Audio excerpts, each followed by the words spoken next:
Un désert brûlant? Une route qui semble mener nulle part. Puis, soudain, un panneau. Zone interdite. Usage de la force autorisé. Des caméras cachées dans les collines, des véhicules de surveillance, et, quelque part derrière ces montagnes, un des endroits les plus secrets du monde, la zone 51. Pourquoi un simple site militaire suscite-t-il autant de théories, de légendes et d'interdictions? Que s'y passe-t-il réellement? Des projets d'aviation révolutionnaire, ou des expériences qui dépassent l'entendement humain? Et si nous nous approchions, d'un peu trop près? Aujourd'hui, nous allons explorer les mystères de la zone 51. Accrochez-vous, car ce que vous allez découvrir pourrait bien changer votre perception du monde. Attends une seconde. Si tu es arrivé jusqu'ici, c'est que ce sujet te passionne autant que moi. Alors avant d'aller plus loin, pense à aimer cette vidéo pour soutenir la chaîne. Et surtout, abonne-toi et active la cloche pour ne rien manquer des prochains mystères que nous allons explorer ensemble. Tu es prêt?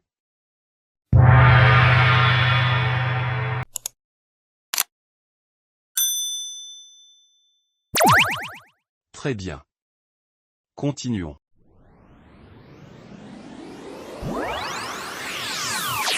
La zone 51 est officiellement une base de l'US Air Force, située à environ 135 km au nord-ouest de Las Vegas, dans le désert du Nevada. Créée en 1955, elle servait initialement à tester des avions espions ultra-secrets comme le célèbre UE-2, utilisé pour espionner l'Union soviétique pendant la guerre froide. Mais si la zone 51 a été construite pour des tests militaires, pourquoi le gouvernement a-t-il nié son existence jusqu'en 2013?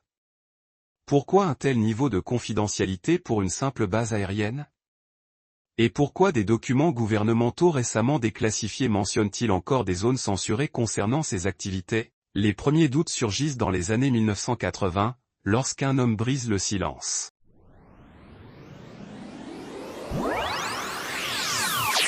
Bob Lazar. Un nom qui résonne comme une bombe dans l'univers des théories du complot. En 1989, cet ingénieur prétend avoir travaillé dans une zone ultra-secrète proche de la zone 51, appelée SE4. Selon lui, l'armée américaine cache bien plus que de simples avions. Il affirme avoir vu et même travaillé sur des engins extraterrestres récupérés par le gouvernement. Des vaisseaux capables de défier les lois de la physique, fonctionnant grâce à un mystérieux élément 115, inconnu à l'époque. Mais Bob Lazar est-il un génie visionnaire, ou un manipulateur? De nombreuses personnes ont tenté de discréditer son témoignage. Pourtant, certaines de ses affirmations se sont révélées exactes des années plus tard. Comment a-t-il pu prédire l'existence d'un élément qui sera officiellement découvert en 2003? Pourquoi sa carrière et ses diplômes ont-ils disparu mystérieusement des archives officielles après ces révélations?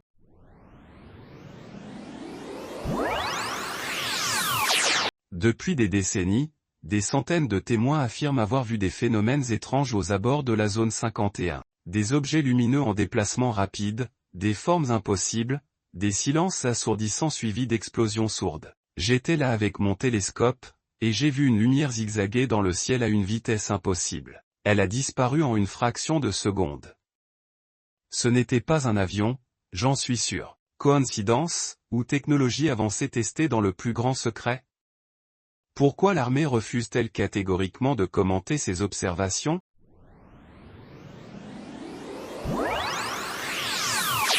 Si la zone 51 n'abrite pas d'extraterrestres, pourquoi y développe-t-on des projets aussi secrets? Parmi les nombreuses hypothèses, l'une d'elles semble se confirmer, la base est le centre névralgique des programmes d'aviation les plus avancés au monde. Des avions comme le SR-71 Blackbear, le F-117 Nighthawk et le BE-2 Spirit ont tous été testés dans des conditions extrêmes avant d'être rendus publics. Mais qu'en est-il des prototypes que nous ne connaissons pas encore? Des témoins affirment avoir vu des engins triangulaires silencieux, des appareils défiant la gravité. Une avancée technologique ou une récupération de technologies bien plus anciennes?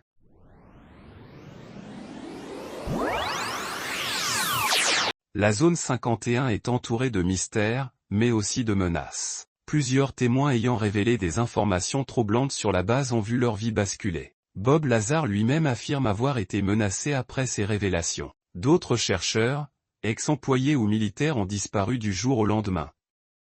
Certains affirment avoir été suivis, intimidés, voire réduit au silence. Un journaliste, qui enquêtait sur la base dans les années 90, a été retrouvé mort dans des circonstances étranges.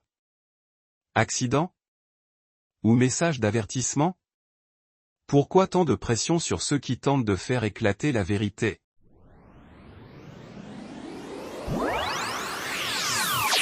Aujourd'hui, avec Google Earth, n'importe qui peut observer la zone 51. Mais voici ce qui est troublant, certaines parties de la base sont floutées ou mises à jour régulièrement, empêchant d'analyser les constructions en détail. En 2018, une anomalie a été détectée, une structure géante est apparue du jour au lendemain, avant de disparaître lors de la mise à jour suivante. Des spécialistes en imagerie ont tenté d'analyser les clichés, mais impossible de comprendre ce qu'ils montraient. Simple manipulation du gouvernement, ou preuve d'une activité bien plus secrète?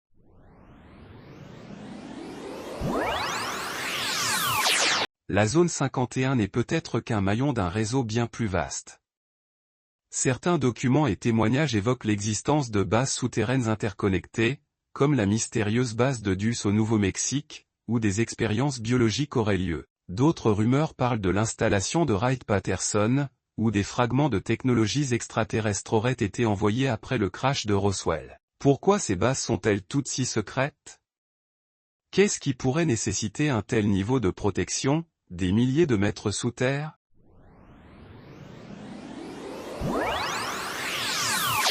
Et si la zone 51 n'était en réalité qu'une distraction? Certains experts en stratégie militaire pensent que la base pourrait être une couverture, un point d'attention volontairement alimenté pour détourner l'opinion publique des véritables expériences classifiées. Pendant que tout le monde scrute Groom Lake, des programmes bien plus avancés pourraient se dérouler dans d'autres bases encore plus secrètes, à l'abri des regards indiscrets. Si c'est vrai, alors tout ce que nous croyons savoir sur la zone 51 pourrait être un immense écran de fumée. Et toi, que penses-tu de cette théorie?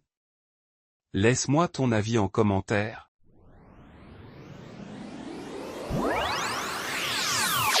La zone 51 fascine tellement que certains ont tenté l'impossible, s'y infiltrer. En 2019, un événement viral est né, le célèbre raid sur la zone 51. Des milliers de personnes se sont donné rendez-vous sur Facebook pour envahir la base, avec le slogan « Ils ne peuvent pas tous nous arrêter ». Finalement, seuls quelques centaines de curieux se sont rendus sur place, et la plupart ont été immédiatement repoussés par les forces de sécurité. Mais certains, plus téméraires, ont tenté d'aller plus loin et ont été arrêtés. Ce n'est pas un cas isolé.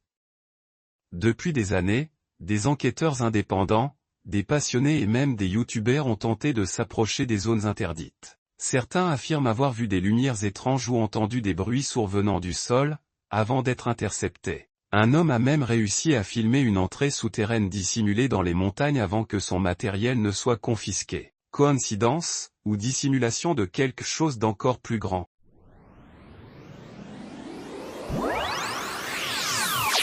La vérité sur la zone 51 est-elle plus terrifiante que nous l'imaginons? Expériences militaires inavouables? Technologie venue d'ailleurs? Une chose est sûre, nous ne connaissons qu'une infime partie de l'histoire. Et toi, que penses-tu qu'il se cache réellement derrière ces portes closes? Laisse ton avis en commentaire et abonne-toi pour plus d'enquêtes sur l'inexpliqué. Ici, sur Zone Mystère.